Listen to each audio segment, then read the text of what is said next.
कितना संकल्प लेते हैं कि यदि अगर इस बार मुझे भांडेघर के अंदर बलात्कार होगा, चाहे आप जेल भले ही चले जाए, उसका प्राइवेट पार्ट काट दिया जाए और उसकी गर्दन काट दिया जाए।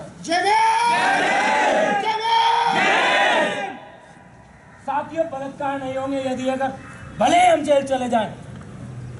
दूसरी बिरादरी के दोहे देते हैं, अरे स्वयं पे करके दिखाओ।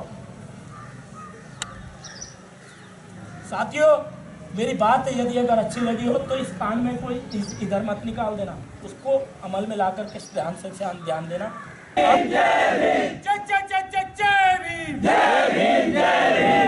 गुरु रविदास महाराज जी की जय। बोलिए संत गुरु रविदास महाराज जी की जय।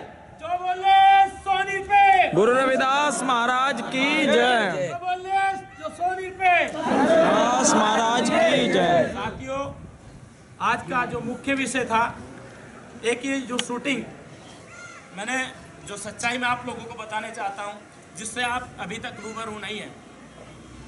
यहाँ मीटिंग करने का उद्देश्य सिस्टम क्या था, क्योंकि यहाँ पर हमारा गुरु घर है। जिस कुल में हम लोग जन्मे, उस कुल गुरु जगत गुरु सतगुरु रविदास महाराज जी की पावन धरती, यहाँ पर बड़ा मंदिर जो बनाया गया है, जो यहाँ पर इंडिया के अंदर सबसे ज़्यादा मशहूर है, आपके सुक्करताल भूमि। और सुक्करताल भूमि में जो सतगुरु रविदास महाराज जी का जो मंदिर है, वो सबसे ज़्यादा प्रसिद्ध है। जब हमारे सतगुरु रविदास महाराज जी के मंदिर के द्वारा यहाँ सर मनुवाद बढ़ सकता है, मनुवाद का यदि अगर नाम लिया जाता है, तो वो सबसे पहले सतगुरु रविदास महाराज जी का नाम लेकर के वो आगे बढ़ते हैं। तो हम भीम आर्मी भारत एकता मिशन के लोग भी सतगुरु रविदास महाराज जी की पावन धरती से, सुक्करताल से, हम लोग अपना मिशन मूवमेंट को तेजधार देने का कार्य करेंगे। तो मैं आप, यदि अगर बाबा साहब अम्बेडकर चाहते कि मैं अकेला पड़ गया, तो बाबा साहब अम्बेडकर जी संविधान ना लिख पाते। पर बाबा साहब अम्बेडकर जी ने देखा कि यहाँ जो स्वर्ण लोग हैं वे कम पीड़ित होते हैं, पर जो मेरे लोग हैं वो तो सदा सदा के लिए पीड़ित होते हैं। तो बाबा साहब अम्बेडकर जी ने निर्णय लिया कि मैं संविधान बनाऊंगा, मैं अपने भाइयों को और इस देश के लोगों को आज़ादी दिलाऊंगा। तो बाबा साहब अम्बेडकर जी ने संविधान लिखा और 1950 के बाद आप लोगों को पूर्ण तरीके से आज़ादी मिली। पर वो आज़ादी आज झूठी है, क्योंकि यहाँ राजनीतिक सत्ता ने दुकान खोल दी है। राजनीतिक सत्ता हर चीज पे काबिज हो चुकी है। राजनीतिक सत्ता जिस शिक्षा से व्यक्ति में डेवलपमेंट आता है, आज उस शिक्षा को ही खरीद लिया गया। वो कोई भी स्कूल हो, कहीं ना कहीं एक मंत्री का स्कूल है, कहीं ना कहीं वो एक नेता का स्कूल है, कहीं ना कहीं वो जिला एक पंचायत का स्कूल है, कहीं ना कहीं प्रधान का स्कूल है।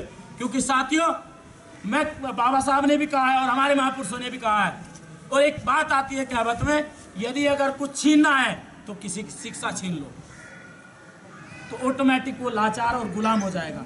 तो यहाँ पर भी ऐसा ही किया जा रहा है। तो साथियों, हमारा मेन मोटिव क्या है कि जो बाबा साहब अम्बेडकर जी ने देखा था कारवा, और जो चंद्रशेखर भाई ने देखा है, वो क्या है साथियों? जानना चाहते हो? जानना चाहते हो? जानना चाहते हो आप? जानना चाहते हैं? वो क्या था कि चंद्रशेखर भाई ने 3 मूल मंत्र पे ध्यान दिया। जो 3 मूल मंत्र थे वो सुने आप, शिक्षित बनो, संगठित बनो और संघर्ष करो। वो इसलिए क्योंकि साथियों, सबसे पहले अगर कोई भी चीज है तो वो शिक्षा हमारे अंदर डेवलपमेंट लाती है। शिक्षा, और वो शिक्षा या तो बाबा साहब ने जनवाई, या ज्योतिबा फुले जी ने, या साहू महाराज जी ने, और साथियों या फिर चंद्रशेखर आजाद ने वो संकल्प लिया था कि 1 जनवरी 1818 को जो मेरे भाई ने वहां पर क्रांति की थी, उसी क्रांति को और उसी जोश के साथ मैं भी जो बाबा साहब अम्बेडकर जी का जो सपना है शिक्षित बनो का, उसको पूरा करेंगे। तो बड़े भाई चंद्रशेखर आजाद जी ने चुटमलपुर में अपने घर के अंदर 20 बच्चों को इकट्ठा किया और भीम आर्मी पाठशाला खोलने का कार्य किया निःशुल्क। और ये चंद्रशेखर भाई ने पूरे सहारनपुर में करके दिखाया, फिर पूरे उत्तराखंड में, फिर हम जैसे लोग जुड़े, और हम जैसे लोग जुड़ने के बाद पूरे भारत में हमारी हजारों से ज़्यादा निःशुल्क पाठशालाएं चल रही हैं। तो उस पाठशाला क्यों खोलनी चाहिए? क्योंकि साथियों, यदि अगर हमारी पाठशाला में 50 बच्चे भी आते हैं, 50 बच्चे आते हैं, 50 घर से आते हैं, तो 50 परिवार जुड़ते हैं या नहीं? अगर यदि एक घर से एक बच्चा आ गया और 50 परिवार हो गए, तो 50 परिवार जुड़ गए। तो यही मैन उद्देश्य चंद्रशेखर भाई ने सोचा था कि भीम आर्मी पाठशाला के माध्यम से हमारा समाज एकत्रित होगा, जागरूक होगा और शिक्षा के साथ साथ हमारे जो बच्चों के अंदर है वो मेहनत आएगी, एकता आएगी। पर उस एकता वह इसलिए टूट रही क्योंकि साथियों आप अपने कारवा से भटक गए हैं। आपको जो है अपने कारवा पे बढ़ना है और यही संकल्प लेना है। आज सतगुरु रविदास महाराज जी के मंदिर से आप लोगों को एक संकल्प लेकर के जाना होगा कि मैं स्वयं काम करूंगा, मैं अपने गांव में पाठशाला खोलने का कार्य करूंगा। ये कितने लोग संकल्प लेते हैं, हाथ उठा करके बताएंगे। बस यही जुनून है, यही जुनून है सर्वेश भाई, यही जुनून है। क्योंकि साथियों चंद्रशेखर भाई जो सपना देख रहे हैं उस सपने को हम लोगों को पूरा करना पड़ेगा और वो सपना है मात्र एक ही पाठशाला खोलना। क्योंकि साथियों आज शिक्षा छीन चुकी है, आज शिक्षा छीन चुकी है। अगर चाहते हो मेजोरिटी लाना तो सबसे पहले प्रथम काम है हमारा शिक्षा और पाठशाला खोलना। बताइए कितने मासूम और कितने लोग, मुझे आप हाथ खड़ा कर करके बता दीजिए कि मैं पाठशाला चलाऊंगा अपने यहाँ, मैं अपने बच्चे को भेजूंगा, मैं अपने भाई को भेजूंगा। क्या इतना जुनून आप में नहीं है? क्योंकि हम लोग स्वयं में नहीं देखते, हम लोग ये देखते हैं कि मुझे मजा कहाँ आ रहा है, मुझे मजा कहाँ आ रहा है, मुझे कहाँ फोटो खिंचवाना है। अरे फोटो खिंचवाने के चक्कर में मत पड़िए, चक्कर में पड़िए कि मेरा भाई पढ़ना चाहिए, मेरा भाई IAS बनना चाहिए, मेरा भाई इंजीनियर बनना चाहिए, मेरा भाई एक बिजनेसमैन बनना चाहिए। आज आप लोग पीछे हो, बिजनेस में तो बिल्कुल जीरो।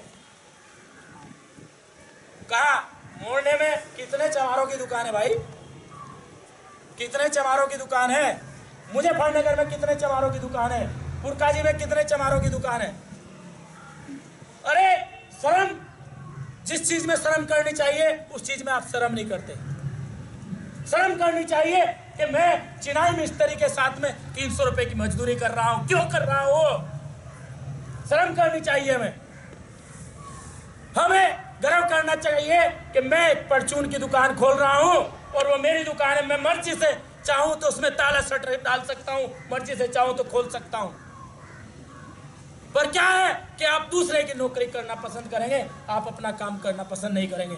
मैं कहता हूं चाहे आप केले बेचें, चाहे बिस्किट बेचें, कुछ भी रेली लगाए, कुछ भी करे, चाहे 5 चाट पकौड़े बेचें।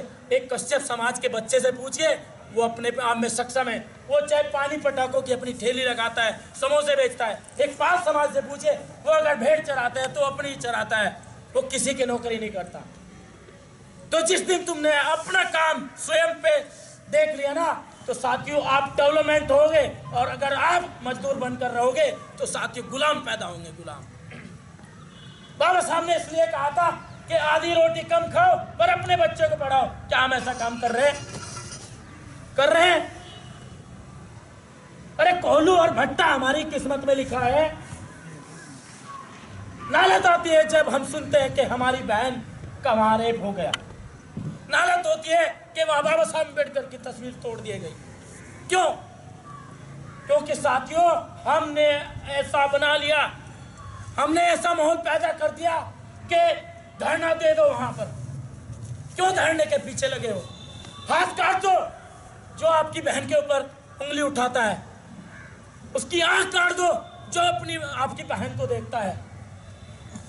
साथियों रोना आता है। मैंने 1.5 साल बिताया है संगठन से दूर होकर के, और मैंने ऐसा साम्राज्य खड़ा किया है कि मैं आने वाले वक्त में मैं 50,000 रुपए अपनी तरफ से जिस फाउंडेशन को चाहूं वो दे सकता हूं।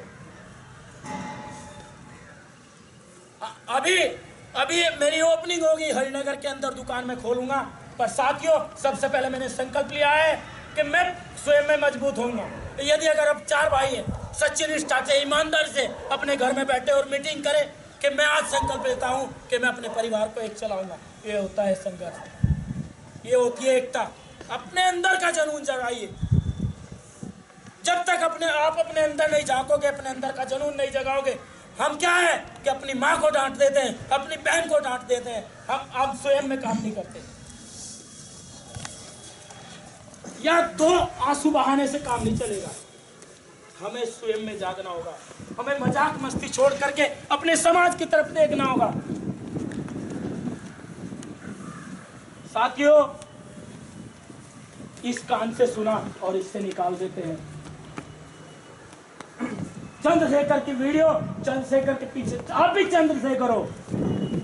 बाबा साहब ने कहा कि मेरी फोटो को पूजो, बाबा साहब ने कहा कि आप जो है जयंतियां मनाओ या ये करो। एक साल में कहते हो कि गुरु रविदास महाराज जी तेरा मिशन अधूरा, हम करेंगे पूरा। क्यों भाई? एक साल में याद आवे। साल के 364 दिन कहाँ गए? क्यों भाई? तो आपसे वादा करता हूं कि जब यहां से संकल्प लेकर के जाए तो बाबा साहब अम्बेडकर को पढ़े और उनके बताए मार्ग पर चले। अभी मेरे सर्वेश भाई ने एक बात बताई, एक गरम दल एक नरम दल। भीम आर्मी कल भी गरम दल थी, आज भी गरम दल है, पर जुनून जागने की जरूरत है। अब विषय है कि जैसे हमारे कैमरामैन कहेंगे तो हम लोग कार्य करेंगे। जय भीम, जय भीम आर्मी। क्रांतिकारी मजदूर से आपको नवाजा, मैं उनका धन्यवाद करता हूं। और देखिए, इसी के साथ कुछ बातें मैं भी आपको कहना चाहता हूं कि देखिए, हमारे तमाम क्रांतिकारी योद्धा, क्रांतिकारी हमारे साथी यहाँ पहुँचे। सबसे पहले तो मैं एक बार उनका धन्यवाद करता हूँ और तमाम उस क्रांतिकारी योद्धा का धन्यवाद करता हूँ जिसने भीम आर्मी ज्वाइन करके ये नीला गमछा डालकर और इस मिशन को घर घर पहुँचाने का काम किया है। और देखिए, सुबह से अभी तक के शौर्य दिवस और नव वर्ष की शुभकामनाएं दी जा रही थी, लेकिन मैं चाहता हूं कि शौर्य दिवस को याद कर, उन क्रांतिकारी योद्धाओं को याद कर, आज इस नव वर्ष के इस 1 जनवरी पर आप संकल्प लेके यहाँ से जाए कि बाबा साहब की वो 22 प्रतिज्ञाएं और उनके इस मिशन को अपने दिल में आग लगाकर, वो जुनून जगाकर इस मिशन को घर घर तक पहुँचाने का संकल्प लेके आप लोग यहाँ से जाए। तो इसी पर मैं 4 लाइनें आप लोगों को कहना चाहता हूँ कि बुलबुल के पंजे में कभी बाज नहीं होते, कि बुलबुल के पंजे में कभी बाज नहीं होते, उस दिलों के हाथों में कभी राज नहीं होते। और जिस कौम को पड़ जाती है सर झुकाकर चलने की आदत, उस कौम के सर कभी ताज नहीं होते। क्रांतिकारी साथियों, इस मिशन, इस मूवमेंट का बस एक ही उद्देश्य है कि इस मिशन को घर घर तक पहुंचाना, देश के कोने कोने तक पहुंचाना। अब आगे का जो मिशन होगा हमारे बड़े भाई टी कंबोज जी के नेतृत्व में, हमारे कैमरामैन के नेतृत्व में चलेगा। यहाँ से ये लाइन पूरी की पूरी लाइन वहाँ ऊपर चले जाओ, खुल गया, और झंडे लेके जाओ। चंद्रशेखर भाई का ले जाओ, मैं ठीक बोलेगा। एक लाइन